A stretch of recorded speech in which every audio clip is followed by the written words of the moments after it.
حياكم الله أعزائي الطلبة، مرحبا بكم مجددا. Bonjour à tous et à toutes. Alors aujourd'hui, nous sommes arrivés au dernier chapitre de ce module de physique de surface et transformation de phase. Il s'agit de la dégradation des matériaux métalliques, c'est-à-dire la corrosion.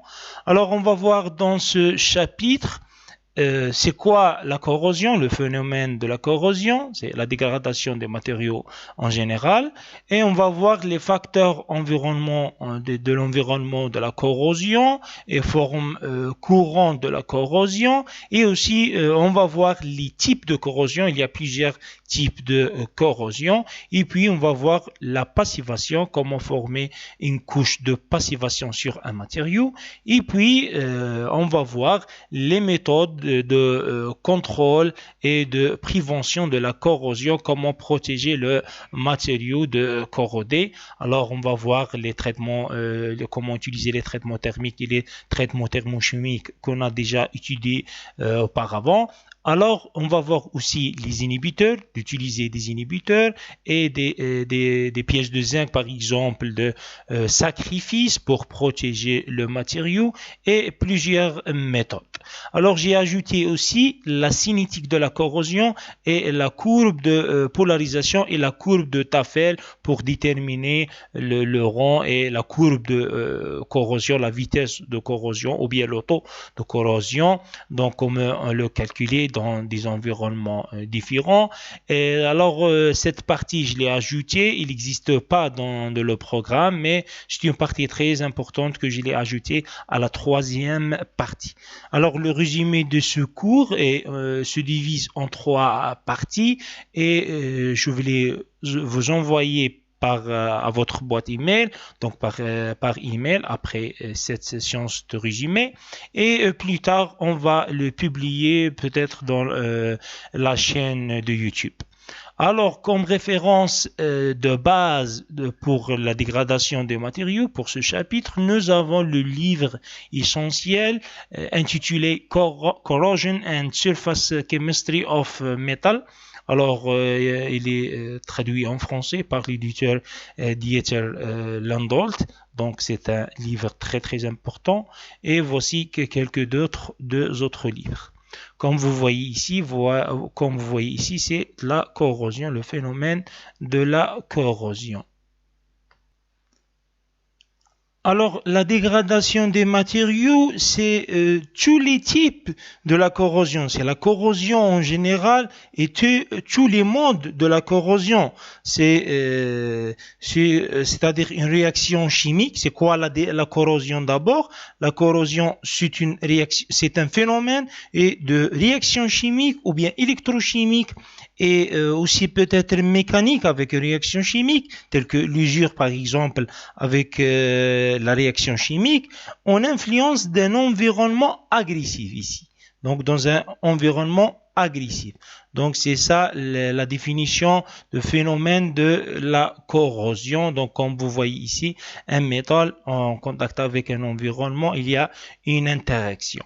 Il y a plusieurs définitions de la corrosion. Donc je garde cette définition et c'est le phénomène de diffusion désigne l'altération d'un matériau par réaction chimique, comme j'ai dit tout à l'heure, avec un oxydant. Alors, la corrosion peut se combiner avec les effets mécaniques et donner de la corrosion se contrainte et de la fatigue corrosion. Il n'y a pas seulement la fatigue, mais la fatigue avec la corrosion de même. Alors, la corrosion intervient dans certaines formes d'usure des surfaces, par exemple.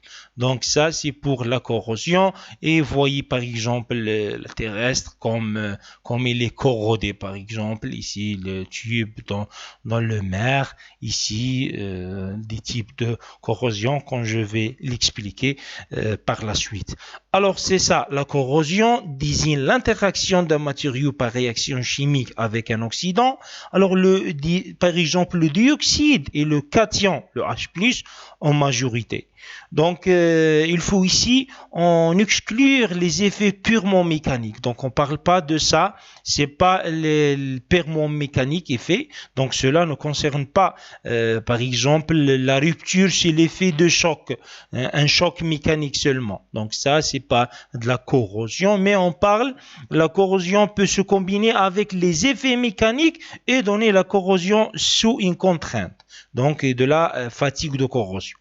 Et voilà, la corrosion intervient dans certaines formes d'usure des surfaces, dont les causes sont à la fois physique ou chimie, donc physique et chimie, physico-chimie et aussi mécanique, et parfois dans certaines applications biologiques. Alors, la corrosion ici, c'est quoi? C'est la dégradation fonctionnelle du matériau, d'où à cause de quoi? À l'interaction avec, j'ai dit, son environnement, donc engendrant un transfert des électrons. Alors par la suite, on va parler des électrolytes. Donc, est une solution qui permet le transfert de charge. Alors ça, on va parler de transfert des électrons. Alors c'est ça, il y a d'autres définitions de la corrosion, telles qu'on peut le considérer comme un ennemi industriel redoutable. Donc c'est ça, c'est l'ennemi de l'industrie, la corrosion. Donc c'est un phénomène naturel, complexe.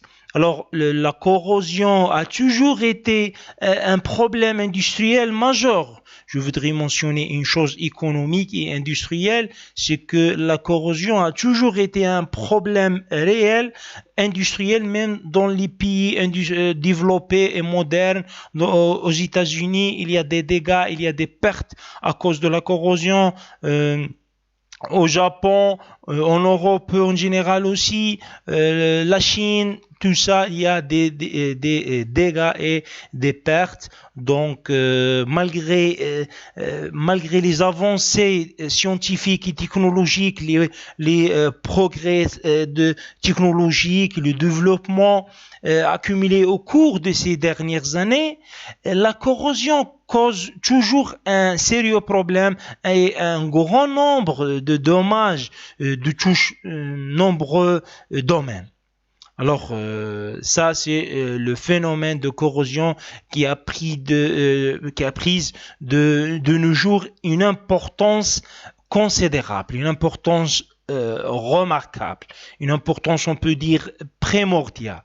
Alors étant donné l'utilisation de plus en plus grande des métaux et des alliages dans la vie moderne.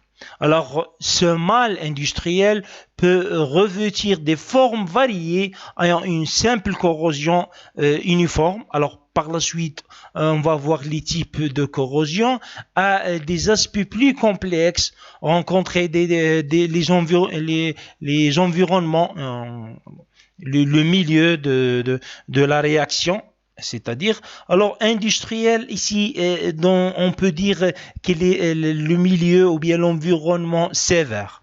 Alors, selon les secteurs concernés, les remèdes variant, le choix étant toujours le résultat d'un compromis tout à la fois technique, économique et souvent maintenant écologique en quelque sorte. Oui, écologique, ça veut dire qu'elle est convenable avec la nature. Alors ça c'est pour la corrosion. À titre d'exemple, nous avons l'oxydation des métaux à l'air ou dans l'eau, comme vous voyez ici. La rue, on va parler de la rue du fer, la réaction entre l'oxygène et le fer, et formation de verre de gris sur le cuivre et ses alliages bronze-laiton. Et cependant ici, la corrosion s'effectue dans des environnements variables. Alors, milieu aqueux, atmosphère, haute température, les sels, l'eau de mer, tout ça, donc, de l'environnement. Je voudrais ajouter une chose pour l'aspect économique. c'est que d'un point économique, la corrosion a une importance primordiale, remarquable et considérable en quelque sorte. Alors, pourquoi? Puisque son coût présente selon l'OMC. L'OMC, c'est l'Organisation mondiale de la corrosion qui estime de 4% de PIB. PIB, c'est le produit intérieur brut, donc des pays industrialisés, donc dans les pays industriels qui a l'industrie. Donc il y a plusieurs dégâts et des pertes. Alors le produit intérieur brut, le PIB, est un indicateur économique.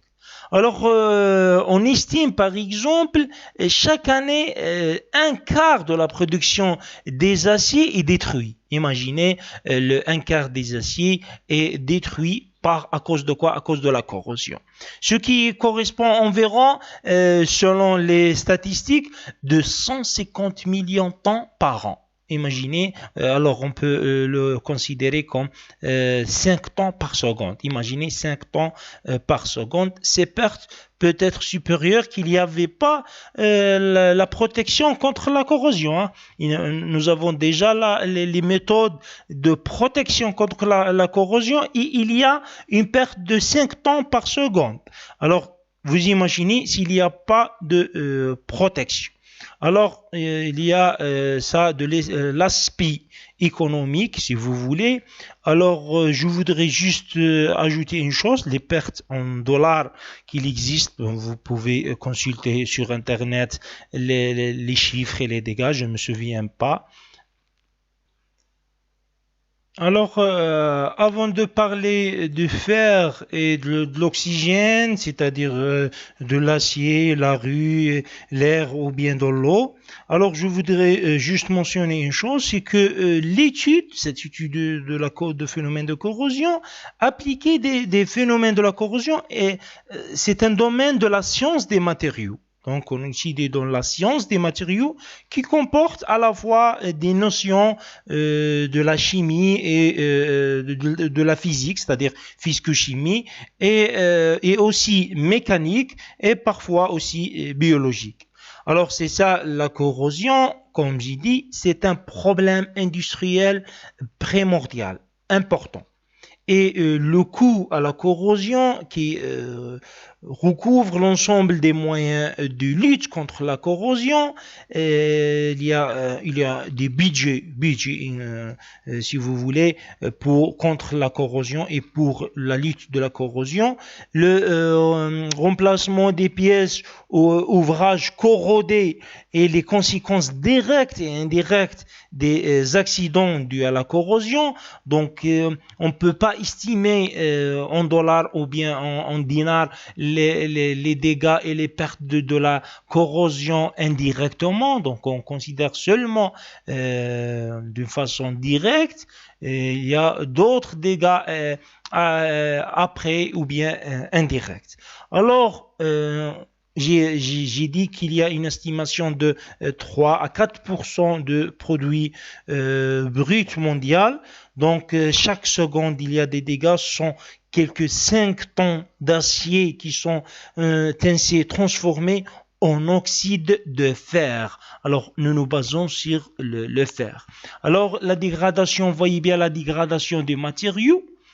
Dans ce chapitre, nous basons sur la dégradation des matériaux métalliques, seulement métalliques. Cependant, la dégradation et la corrosion des matériaux s'effectuent sur corroder des céramiques, des matières plastiques, tous les matériaux, presque tous les matériaux, mais nous nous basons sur les métalliques, notamment le fer. Alors c'est ça, les exemples les plus connus sont l'oxydation des métaux à l'air ou bien dans l'eau, comme j'ai dit tout à l'heure, la rouille du fer et de l'acier, la rouille, donc la rouille du fer et de l'acier, la formation de verre de gris sur le cuivre, rappelez-vous ce que j'ai dit tout à l'heure, et ces alliages de bronze, donc cependant la corrosion, comme j'ai dit, touche plus largement toutes sortes de matériaux, métaux, céramiques, polymères, les matières plastiques, dans des environnements variables, milieu aqueux, atmosphère, haute température, tout dépend les sels, les acides, etc. Donc ça, c'est l'étude fondamentale des phénomènes de corrosion des métaux. Nous nous basons sur les métaux, relève essentiellement de l'électrochimie.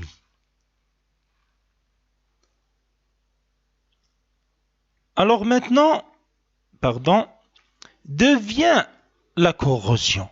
Alors la corrosion devient de quoi? À cause de quoi? Alors pourquoi un métal se corrode? À cause de quoi? C'est quoi l'origine de ce phénomène de corrosion? Alors ici on revient à la nature de matériaux. Alors par exemple, comme j'ai dit tout à l'heure, le zinc et le cuivre se transforment sa couleur en verte. Une couleur verte de zinc et de cuivre. Et aussi pour l'aluminium, comme j'ai dit, le zinc et l'aluminium vont blanchir. Bon, ici, c'est le cuivre qui est en couleur verte. Et le zinc et l'aluminium vont blanchir, ça prendre une couleur blanche. Alors, je dis que la cause de la corrosion, à cause d'abord de sa nature. On revient à la nature de matériaux. Donc la corrosion se trouve, donc le matériau lui-même se trouve à l'état naturel avant la métallurgie, donc se forment des oxydes. Par exemple le fer, nous avons l'oxyde de fer, Fe2O3, Fe2O3 et Fe3O4 se trouvent de ce deux types d'oxyde de fer. Ici, la même chose pour l'oxyde de cuivre, se trouve CuO, et l'aluminium Al2O3 et le zinc ZnO. Donc, ça revient à la nature de matériaux. En particulier, l'action simultanée, cette réaction chimique qui est du dioxyde de l'air et dans l'eau aussi. Donc l'oxyde, nous avons l'oxygène ici. Donc dioxygène, alors ici favorise la corrosion et il y a un phénomène de la rue. En arabe c'est sada, donc en anglais rust, R-U-S-T, donc la rue, sada. Alors la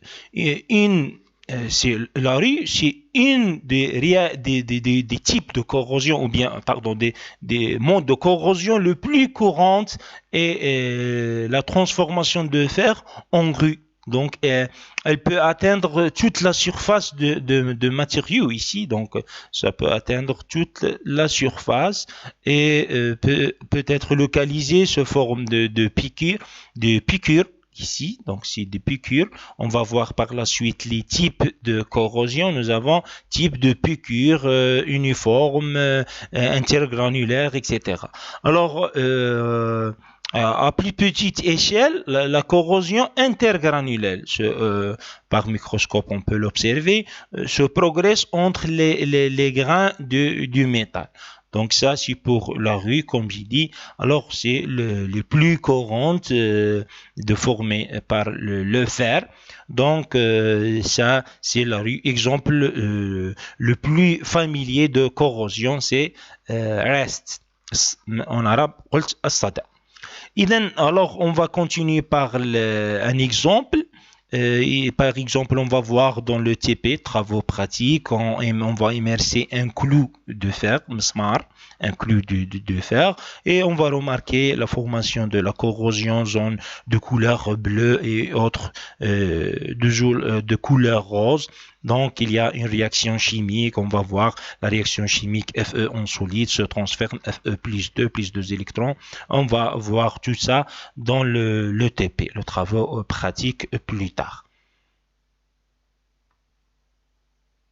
Donc, la réaction chimique, alors ici, donc, se renforce par humidité. L'oxygène se combine avec le fer. Ici, l'oxygène se combine avec le fer, ou bien des atomes de fer bien sûr, ce qui provoque la rue Assad. Alors, ce n'est pas le même cas. Je voudrais juste mentionner une chose. Par exemple, pour l'aluminium, c'est autre chose. C'est complètement différent. À l'air libre, se combine avec l'aluminium, oxyde d'aluminium. Mais ici, il y a, se forme une couche protectrice, en quelque sorte, une couche de protection, un film qui s'appelle la passivation. On va voir par la suite aussi la passivation. Donc ici, on reste toujours avec le fer, c'est pas l'aluminium. Donc si nous sommes en milieu basique, environnement milieu basique, il y a addition à chaud, donc indicateur coloré rose, comme j'ai dit tout à l'heure. Alors les ions H+, comme vous voyez ici, donc nous avons les ions H+, qui montrent milieu acide, H+, plus HO-, ça nous donne une réaction de H2O, donc l'eau, de l'eau liquide bien sûr, molécule de l'eau. Alors normalement cette réaction ou bien cette équation vous avez déjà vu en deuxième année en chimie.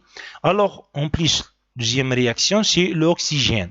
Nous avons ici, j'ai oublié l'oxygène ici, donc le O2, dioxyde, plus 2H+, plus 2HO-. Pourquoi on ajoute 2HO-? Pour éliminer avec la première équation. Et plus 4 électrons, donc ça nous donne 2HO- plus 2HO-, c'est-à-dire 4HO-. Et la réaction que vous sachez normalement tout le monde, Fe solide, donc ça nous donne, ou bien se transforme, Fe plus 2 électrons. Alors c'est libéré 2 électrons. Alors des ions ici, des ions de fer, Fe plus 2, ici les atomes de fer, ils vont libérer de quoi? 2 électrons.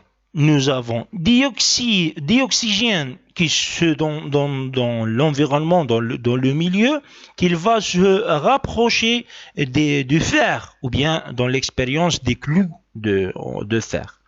Et il va récupérer les électrons et se transformer, alors bon, ici l'oxygène, se transformer en HO-. Donc, ça justifie la zone rose. Alors, le Fe se transforme sous forme d'ion, Fe plus 2. Donc, l'oxyde, ici, donc nous avons une perte des électrons, ce qui s'appelle l'oxydation. Vous avez déjà étudié en deuxième année. Et en plus, l'oxygène va gagner des électrons, en quelque sorte. On dit perd et gagner des électrons. Donc, ça, c'est la réaction de quoi? De la réduction. Alors, avant d'entamer la cellule électrochimique, je voudrais mentionner une chose que je n'ai pas fait, c'est qu'il y a, on distingue deux types ou bien deux modes, deux grands types ou bien modes de corrosion, la corrosion sèche et la corrosion humide. Alors, corrosion sèche est dans le milieu qui attaque et un gaz de la corrosion en solution, c'est-à-dire au milieu qui attaque dans une solution. Donc, il existe deux types de corrosion, celle de humide à haute température, bien sèche, la corrosion à haute température aussi. C'est quand un métal est exposé sous l'effet d'un gaz oxydant.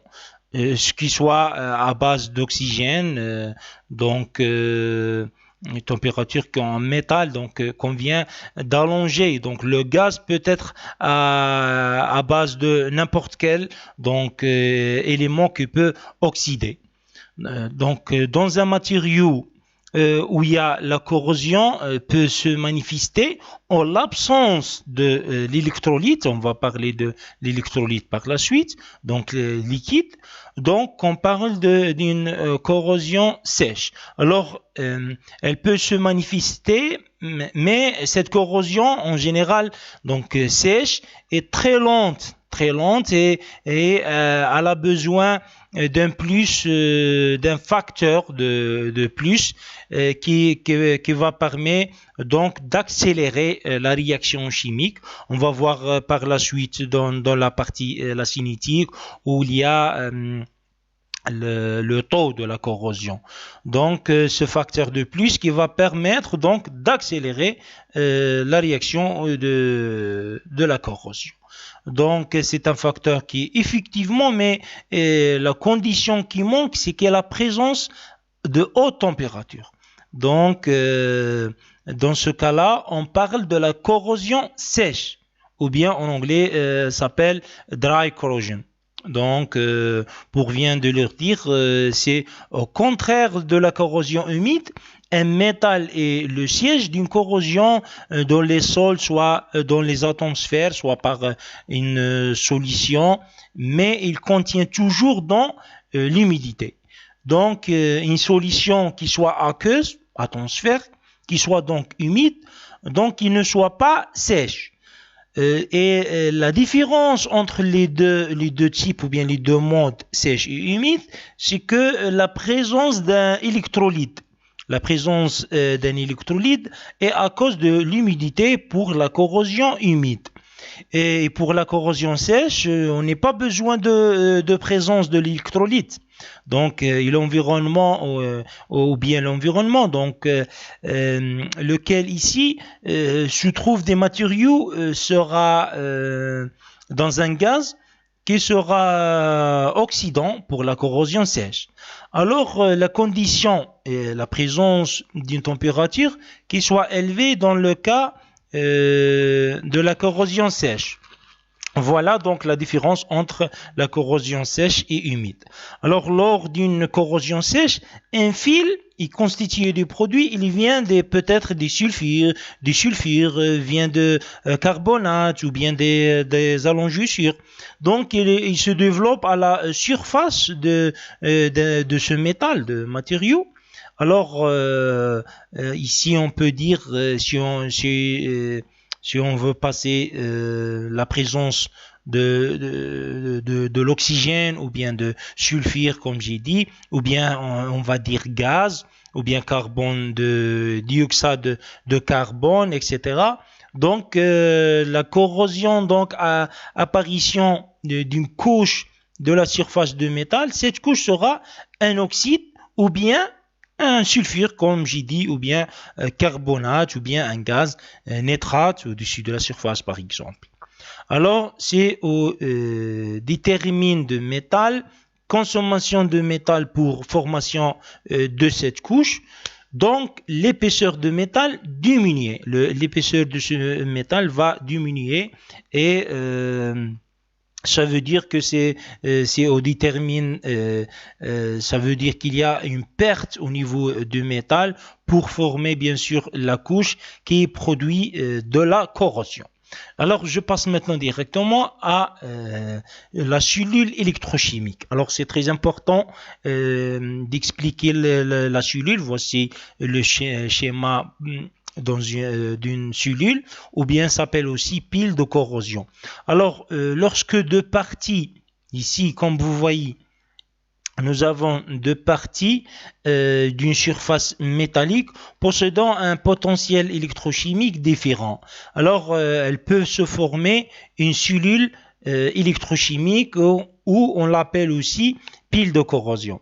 La différence de potentiel résulte une hétérogénéité de matériaux, c'est-à-dire différentes phases, joints de grains, inclusion, des ségrégations. Donc, ségrégation, nous avons déjà étudié en Master 1, au module les défauts cristallins.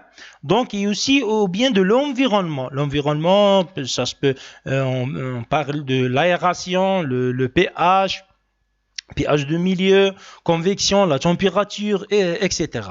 Donc, en général, on peut définir une cellule électrochimique comme étant un système, c'est-à-dire comprenant deux électrodes, alors appelés une anode et une cathode. Voici l'anode et la cathode. Une anode et une cathode, donc deux électrodes.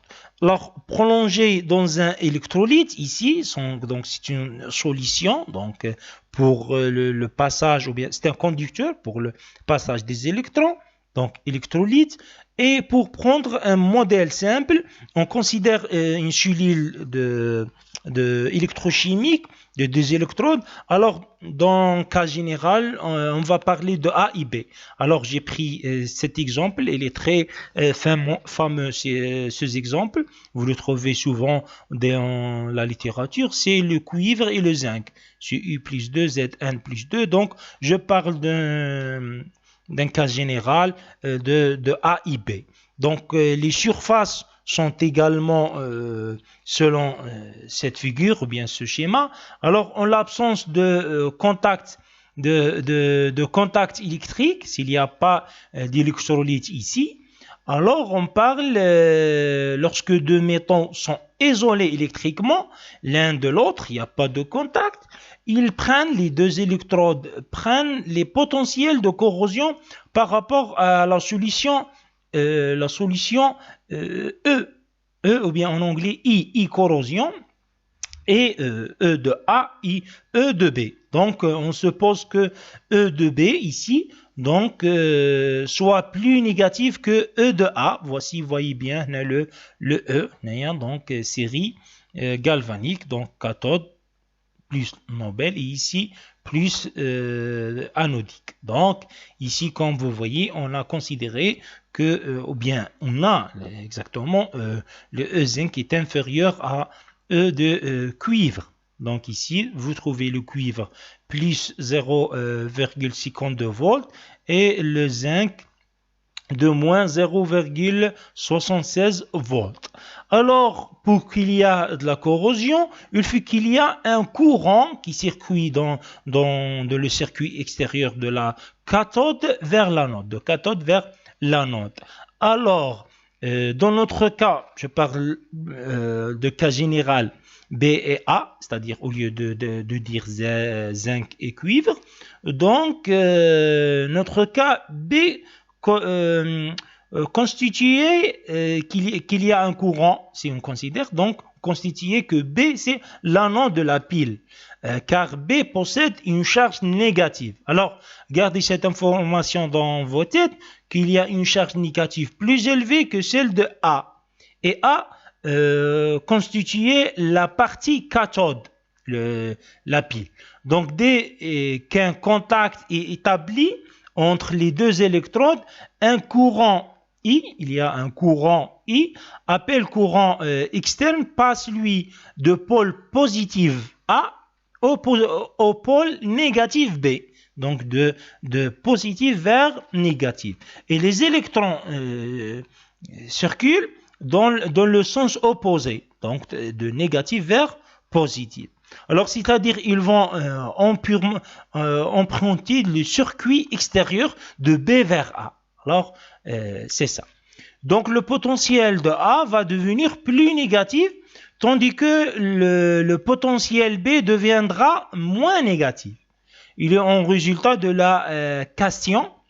On parle de cation de A, ne pourront plus passer en solution, c'est bien que A qui constituait la cathode de la pile sera protégé cathodiquement.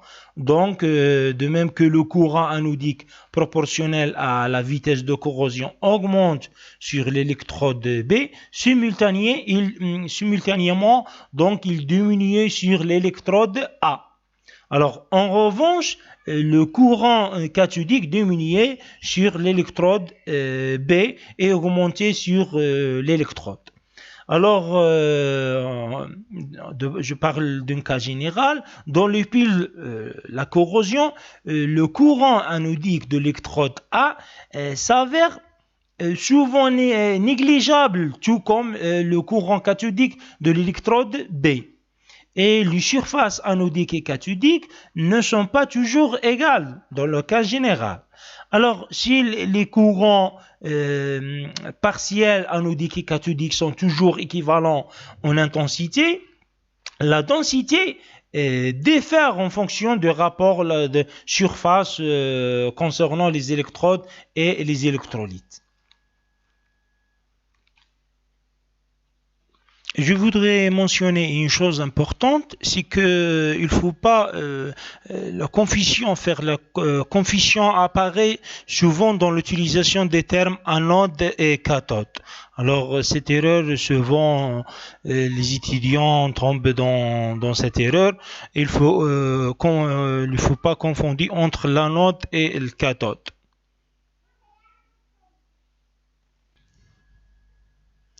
Alors, l'anode, comme étant l'électrode dans laquelle l'oxydation a eu lieu d'appartient des cations.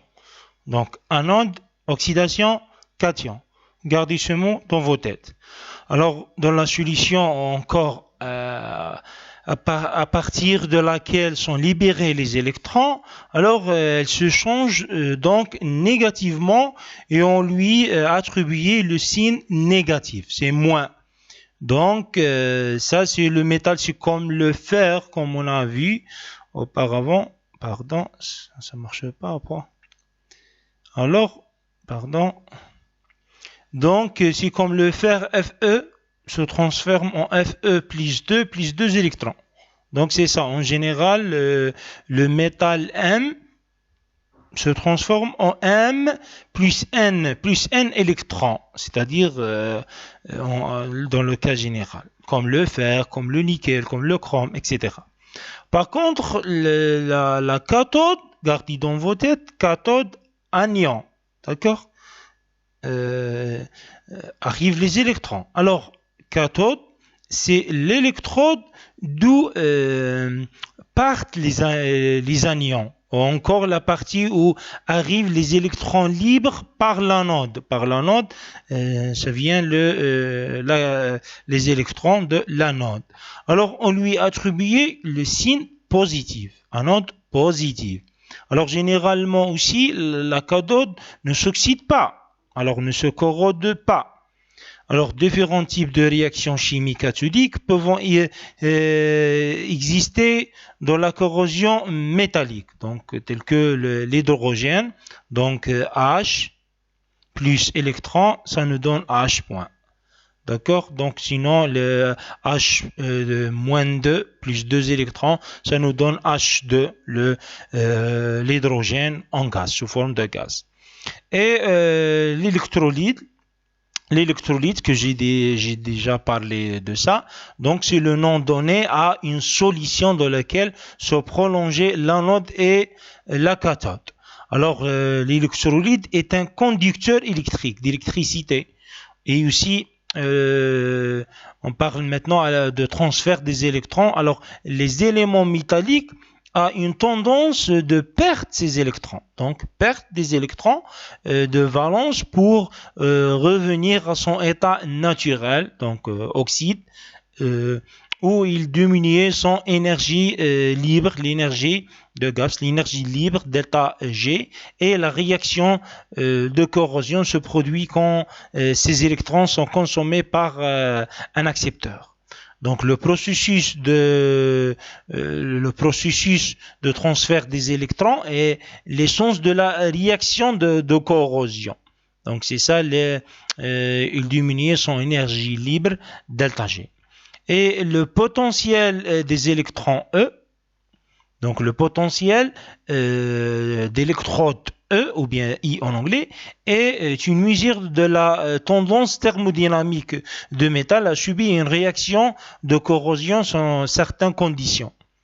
Et le potentiel d'électrons, alors, dépend de plusieurs facteurs, tels que la pureté de métal, cuivre ou bien zinc ou bien fer, donc ça dépend de la pureté de métal, est-ce qu'il est pur ou non, et la concentration des ions de métal dans l'électrode ici, donc la concentration aussi, et en plus l'existence d'autres ions dans l'électrolyte qu'il existe, donc il n'est pas pur, et aussi l'influence de la température, le flux de courant, etc. Donc la différence de potentiel d'un système, donc potentiel E, alors formé par un métal et une solution de ces ions qui s'appelle électrode. En anglais, on dit half cell. Donc, ça, c'est mesuré, on l'a combiné avec une autre électrode. Donc, électrode de référence pour obtenir ainsi pour la batterie, par exemple. Donc, je ne veux pas trop parler, expliquer de ça. Alors, rappelez-vous, on a déjà parlé de l'ARI. Recette, donc c'est le nom spécifique donné à la corrosion du fer. C'est une réaction chimique, comme j'ai dit tout à l'heure, entre le fer et l'oxygène ou bien l'eau. Et voilà la rue. Donc voilà. Et en grosso modo pour les alliages, se corrodent des éléments moins nobles. Donc la formation des pores, la porosité. Donc le messémien et des piqûres ici, et ça devient une dégradation de l'alliage, vous voyez bien, avant la corrosion et après la corrosion. Alors maintenant je passe au type de corrosion. Il y a plusieurs types de corrosion, il y a plusieurs classifications. Peut-être vous trouvez dans les références et dans la littérature qu'il y a une différence entre les types de corrosion. Ça dépend la référence ou bien l'école. Donc, en grosso modo, nous avons le type le plus fréquent et le plus fameux, c'est la corrosion uniforme. Donc, pour les types de corrosion, on peut dire que le comportement de la corrosion d'un matériau en service dépend d'une multitude de facteurs. C'est-à-dire, par exemple, la composition chimique, la microstructure de matériaux, la pureté de ce matériau, la composition chimique de l'environnement aussi. Il y a des paramètres physiques tels que la température, les radiations, le convection. Il y a d'autres paramètres tels que le pH, oui, aussi sollicitation mécanique, par exemple sous une contrainte, sous un choc, le frottement et aussi bien sûr la réaction chimique. Alors la résistance à la corrosion n'est donc pas une propriété intrinsèque du matériau, mais plutôt une propriété de l'interface métal et milieu. Donc intrinsèque, ça veut dire propriété intrinsèque de ce matériau. Alors, mais la plupart une propriété de l'interface métal, milieu pardon, ou bien l'environnement, d'où la nécessité de caractériser la composition chimique et la microstructure, etc. Donc, on va étudier le comportement électrochimique de ce matériau dans un milieu. Alors, la corrosion dépend donc d'un système, celui-ci que complexe, on peut dire. Donc, les effets de se manifestent en pratique sur une multitude d'aspects. Parfois inattendus. Alors la corrosion peut être classifiée suivant les formes et les types. Alors une simple observation visuelle par l'œil, alors au macroscopique ou bien microscopique, et sont peu aptés à identifier la forme et le type de la corrosion selon les formes. Alors on distingue, comme j'ai dit, la corrosion uniforme. Comme vous voyez ici, il y a une corrosion, se corroder ce parti au niveau de la surface. Alors ce type de corrosion qui est le plus connu et également le plus facile à répéter et prévoir. Il est peu courant, mais pas impossible que la corrosion généralisée, par exemple généralisée, entraîne des défaillances catastrophiques. Alors pour cette raison, la corrosion généralisée est souvent davantage perçue comme une pollution visuelle que comme un problème grave. Alors uniforme ou bien généralisée. Donc la corrosion généralisée attaque la surface métallique de la surface, donc d'une manière relative uniforme. C'est l'aspect de corrosion le plus rencontré, comme j'ai dit. dans l'industrie, par exemple, où c'est l'aspect aussi le moins dangereux, donc, car ce matériau est attaqué sur toute la surface. Ce n'est pas comme piqûre, donc toute la surface, et l'attaque de la surface sera très importante si cette dernière est rugueuse. Alors, à l'échelle macroscopique, on ne distingue pas les lieux cathodiques des lieux anodiques. La surface entière du métal est simultanément cathode et anode. La corrosion non uniforme, c'est ce qui n'est pas uniforme, et celle qui n'est pas répartie sur toute la surface. Alors la surface, la corrosion uniforme peut être évitée par l'utilisation d'un revêtement.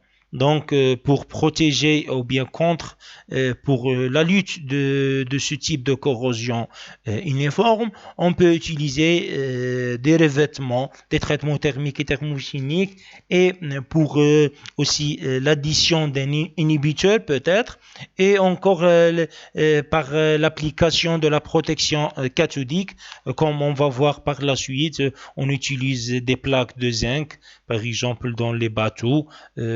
Au lieu de se corroder avec le fer, ça va corroder avec le zinc, avec une plaque de zinc qui s'appelle sacrifice. Alors ça, c'est pour le type de corrosion uniforme. Malheureusement, c'est le temps pour arrêter. On va parler de la corrosion par piqûre, galvanique, érosion, intergranulaire, etc. Alors, je vais arrêter ici à cause du temps et je vous rappelle quelques références que je l'utilise pour ce module et pour ce résumé de ce cours. Alors, sciences des matériaux, etc. Donc, il y a plusieurs livres, notamment ce livre que je l'insiste à consulter en anglais, c'est William Calistel, Material Science and Engineering. Donc, vous pouvez les consulter, et d'autres livres ici, par exemple.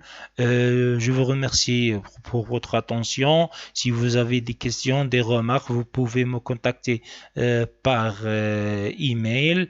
Je pense que je